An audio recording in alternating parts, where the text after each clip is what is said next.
Baik, perkenalkan nama saya Krisna Wirayuda Pasaribu dengan NIM 220 10 328. Di sini saya akan menjelaskan tentang korosi. Korosi. Di sini kita lihat sebuah kapal. Sebuah kapal dengan lambung yang sudah karat atau korosi. Inilah contohnya. Ya, definisi dari korosi. Korosi merupakan proses degradasi atau kerusakan material logam pada struktur kapal yang menyebabkan adanya reaksi kimia atau elektrokimia antara logam sama dengan lingkungan sekitarnya. Pada gambar di atas contohnya kita buat seperti air laut. Korosi pada kapal sering juga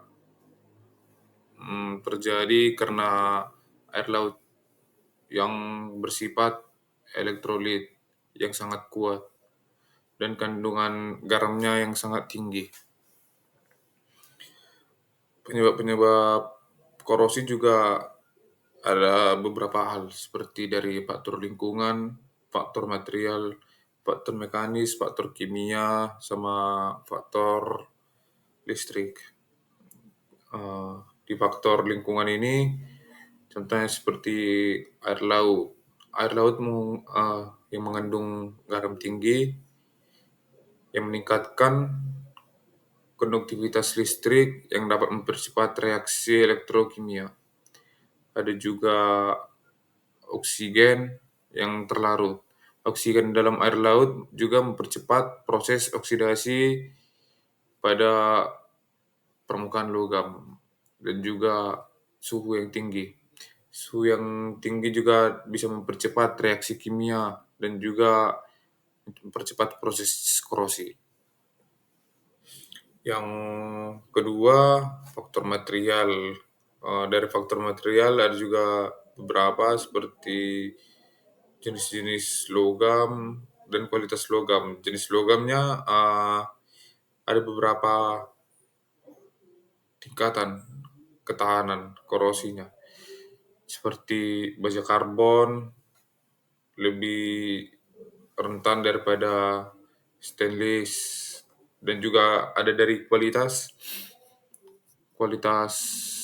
logam seperti korosi galvanik terjadi saat dua logam berbeda menyentuh lingkungan yang lembab.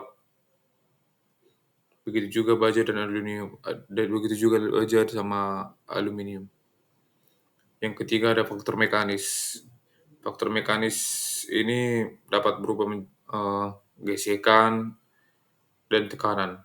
Gesekan terhadap aliran air laut yang deras dan juga tekanan mekanis yang lebih tinggi pada strukturnya. Dan ada juga faktor kimia seperti zat-zat kimia, seperti minyak, bahan bakar, dan cairan-cairan kimia lainnya.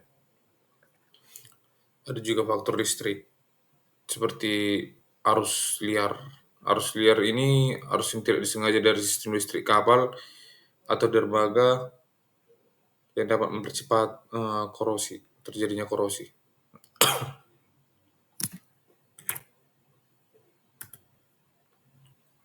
Di sini kita juga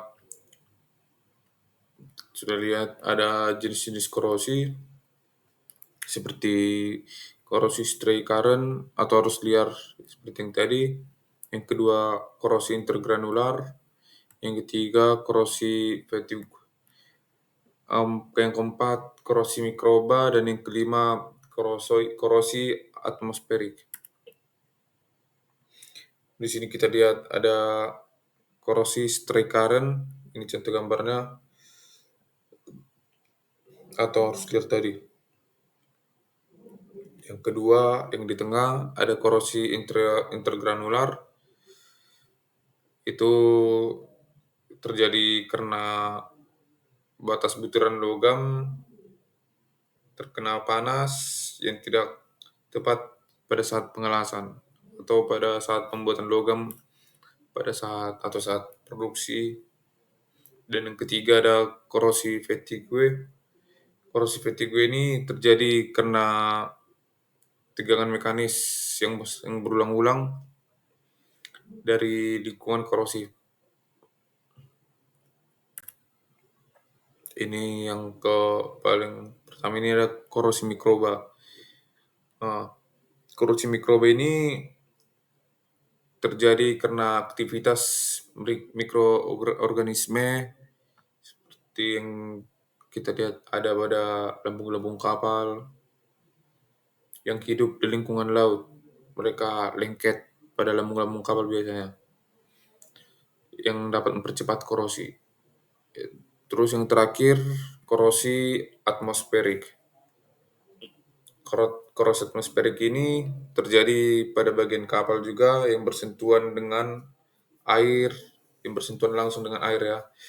Yang bersentuhan langsung dengan air dan terkena udara yang lembab dan asin.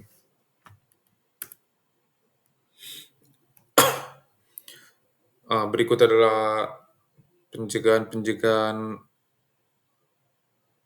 korosi. Di sini ada kita lihat gambar yang pertama, anti corrosion. Anti corrosion ini itu adalah metode tentang salah satu metode pencegahan korosi yang dapat melindungi permukaan logam dan kapal dari korosi. Ini adalah lapisan cat. Dan yang gambar yang kedua kita lihat ada proteksi katodik. Ini merupakan metode melindungi logam dengan menggunakan anoda korban atau arus listrik. Dan yang ketiga ada lapisan pelindung atau coating pada pipa-pipa ya, melakukan coating pada pipa-pipa. Pipa-pipa yang seperti terbuat dari logam sering digunakan untuk sistem-sistem bahan bakar, air, dan minyak, dan lainnya. Dan yang keempat, penggunaan inhibitor korosi.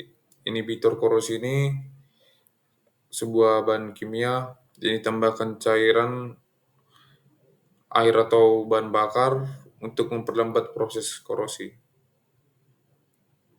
Contohnya seperti solar. Ya. Jadi pencegahan korosi ini sangat penting untuk menjaga ketahanan dan umur pada kapal. Kombinasi metode seperti pelapisan, proteksi katodik, inspeksi rutin, memberikan perlindungan yang sangat maksimal. Dengan perawatan yang tepat, kerusakan akibat korosi dapat minimalisir sehingga biaya perbaikannya lebih minim dan menghindari dampak-dampak dari kecelakaan. Sekian dari penjelasan saya tentang korosi. Terima kasih.